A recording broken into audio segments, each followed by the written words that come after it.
Okay guys, in this video we're going to be unboxing and installing a Linxdot Helium Hotspot miner. And so we're going to go ahead and first unbox it. You're just going to slide up that top here and separate that from the bottom portion of the box. We have our miner here. This is a box with all of our components. So what we'll do is we'll take out the miner. Let's go ahead and examine that and see all the connectors. So we'll pull that out of its slot. Okay, and let's take a look at it. So we have here on the back side, we have all of our connectors. We have our RF antenna external connector. We have our LAN, which is our Ethernet plug that's going to provide internet to our hotspot. We have our power supply, as well as a USB micro connection, which we don't necessarily use. So essentially, what we're going to go ahead and do is we're going to unbox the power supply, as well as the antenna. We'll take out this box here. We're going to open that up and we'll find the components inside here. Okay, we have our power supply, as well as we should have an antenna in here. It's a little guy, but it's just the same as all the other stock antennas. And we'll go ahead and take that out. We'll move all those other components aside here, and let's take a look at what we got. So here's all of our components, nice and easy. Okay, so first thing we're going to go ahead and do is I'm going to go ahead and provide power to my hotspot. I'm going to plug that into the DC input here and plug the other end into an outlet.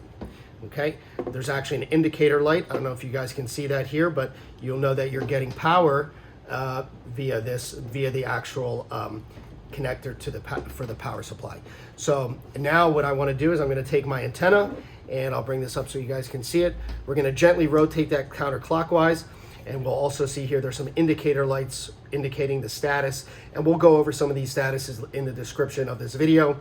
And so we'll go ahead here and we'll screw this on counterclockwise until we feel it fit nice and snug. Now again, don't tighten this too much. There's no reason to over tighten it. You can damage it if you pull it too tight.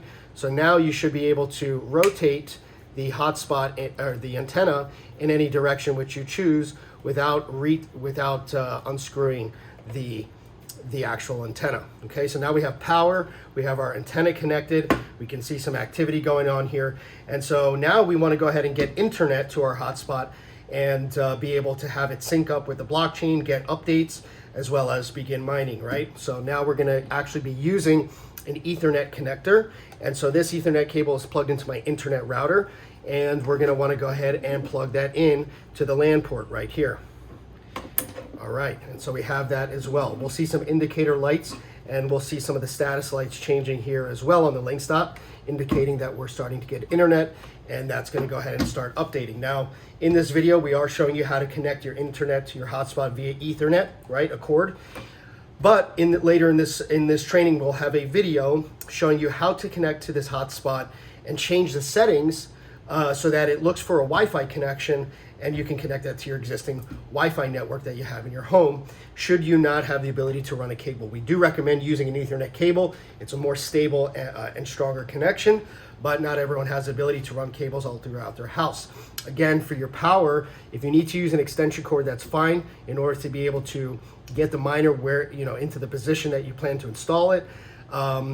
Or if it's not too close enough to an outlet, you can connect an extension cable to the end of this and run it wherever you want. But that's pretty much it. That's how you unbox and install a Linxdot hotspot miner.